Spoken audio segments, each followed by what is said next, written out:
Hi, welcome to Navigating the New. This is episode 9. Today we'll be talking about Christ being formed in you and the mystery of the kingdom that we come from. So to get into it, the first verse is Galatians 4:19. We'll be hopping around with 19 starting, which is my little children for whom I am again suffering birth pangs until Christ is completely and permanently formed or molded within you. That's the Amplified Classic. It's really interesting because Christ being formed in you, um, it's really interesting because he continues saying, "Would that I were with you now and could coax you vocally, for I am fearful and perplexed about you." And so he talks about um, you who are bent on being under the law. Will you listen to what the law really says? And then he talks, and I'll just read these verses and we'll get into it. So, for it is written that Abraham had two sons, one by the bondmaid and one by the free woman. But whereas the child of the slave woman was born according to the flesh and had an ordinary birth, the son of the free woman was born in fulfillment of the promise. Now, this is an allegory. These two women represent the two covenants. One covenant originated from Mount Sinai, where the law was given, and bears children destined for slavery. This is Hagar. Now, Hagar stands for Mount Sinai in Arabia, and she corresponds to and belongs in the same category with the present Jerusalem, for she is in bondage together with her children. But the Jerusalem above, and in the Amplified Classic, says the Messianic kingdom of Christ is free, and she is our mother. It's really interesting because, so 26, where, but the Jerusalem above is free, and she is our mother. That she is our mother part, it's really interesting because I have never heard it talked about in a sermon and things like that, and I know that there's some mystery in there um, that we want to enter into, and I think it has you have to. I think wisdom. I think wisdom. If you think about wisdom as like an archetype, usually wisdom is referred to as a woman in the Bible. And for the kingdom to be our mother, it's something where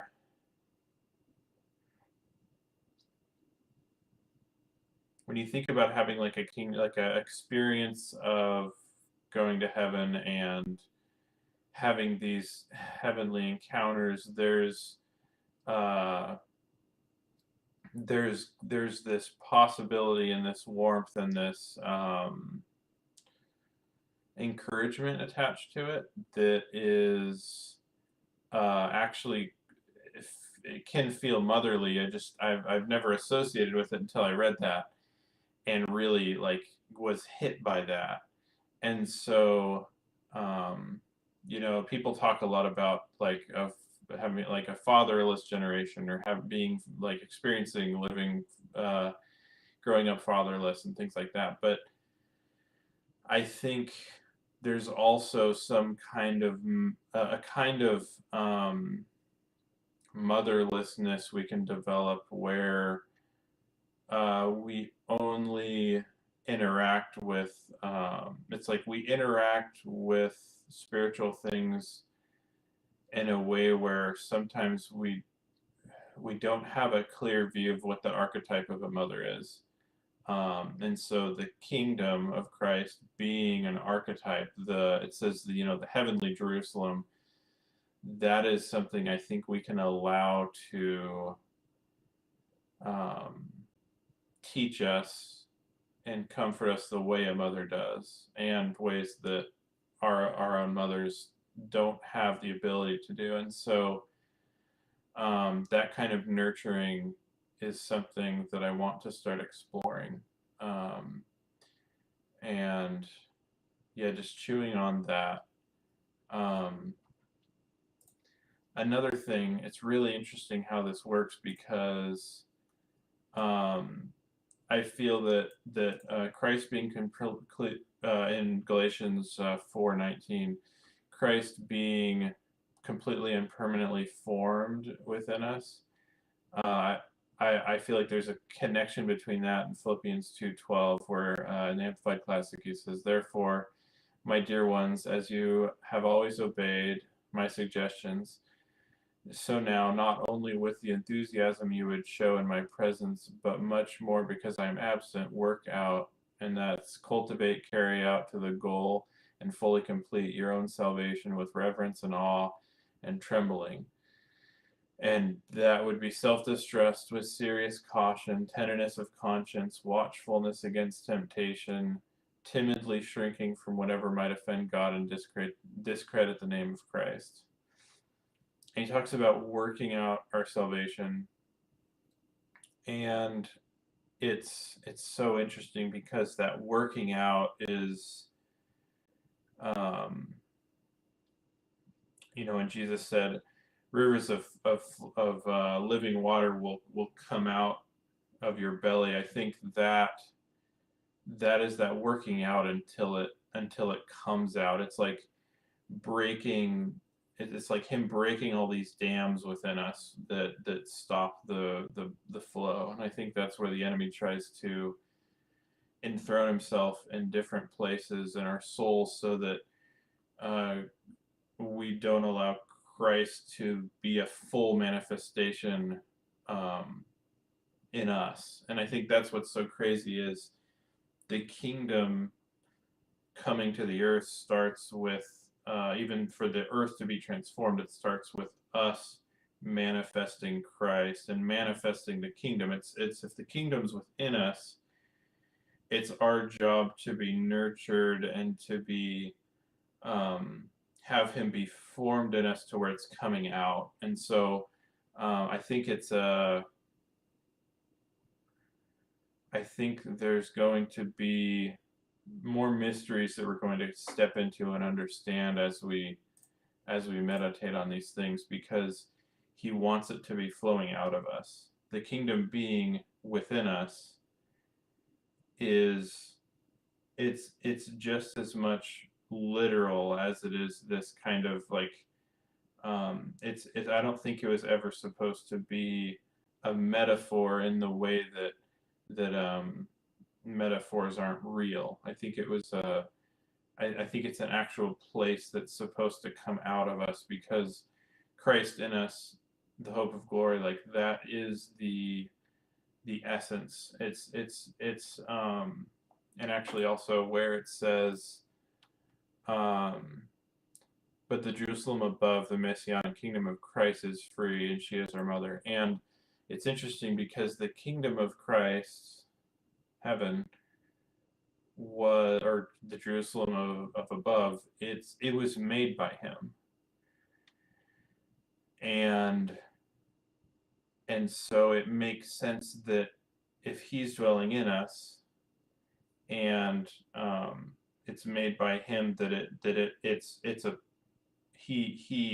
within him, because everything that's formed wouldn't have been formed without him. And so it's this flowing out, and it's even a mystery of the kingdom being within us, because how could we contain that? And I think as our capacity grows, we start to understand more of these things. And so this is some things that I'm still processing myself, even just while I'm talking about it, realizing that there's so much mystery in this. And this is, if we want to really bring heaven to earth, we have to be manifesting him, and we have to be letting him break these dams that the enemy's built up. And these and I think it's also when it's taking every thought captive to the obedience of Christ, there's this idea in there that it even says lofty thoughts and things that hold themselves above the I think it's the knowledge of Christ. But basically there's these, it's not just like it's strange. It's basically like if you have a thought, like let's say like cessationism or something like that. It's just because it's demonically inspired doesn't mean there's power, and it doesn't mean there's not power in just holding the thought. It's like you don't need the demon to be empowering the idea. It's like the this idea was a demonic. What do you call it? It was a doctrine of demons. Like it's something that someone came up with that is its fruit is, well, unfruitfulness. And so what happens is anyone who's holding that thought, it's exalting itself above Christ. And so when they hold that, it's basically like it puts it in the place where Jesus is supposed to be in their soul, and it makes them unfruitful in that area. So it's like, okay, like Christ, like I can do with all things through Christ who strengthens me, so I can go pray for this person and like, or I'll go lay hands and they'll be healed. But if it's like, oh, I like that doesn't happen anymore, it's actually exalting itself above Christ in our soul to where we're not allowing him there. We're not allowing him to manifest the way he wants to manifest. And so finding those things, and it's usually Holy Spirit who's going to remind us like, hey, this is limiting you, because a lot of the time we can be trying to overanalyze when that's not even what he wants us to do right now. And so just going through and him, uh, it's very much like, you know how weeds have seeds, and they will just kind of like if you leave them for a whole summer, then they'll go to seed, and then they'll have more weeds that come up. Well, Holy Spirit knows exactly what weeds to take out of our garden, and when we think we know better, we will go, and unless it's because he's taught us a specific thing, sometimes we'll go, oh, this certain type of weed's the worst one, and he'll actually be like, oh no, actually this one was about to go to seed. Like I wanted you to pick this one up, but you wanted to listen to your own idea of what was best instead of asking me.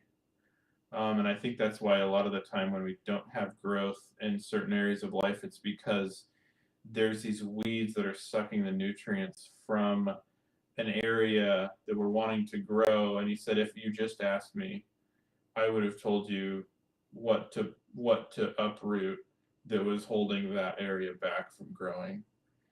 And so be asking more. And I feel like I'm preaching to myself with this because that's actually that's what I need to do, is go to him and go, okay, this is what I think I'm supposed to be working on, but what areas do you actually want me to weed right now? Because I'm, just like any other season, I'm going to do a bunch of work that's not going to matter because I'm going to be pulling the weeds that I think need to be pulled rather than the ones you're saying, hey, do these before they go to seed. And so, yeah, that's all I have for you today.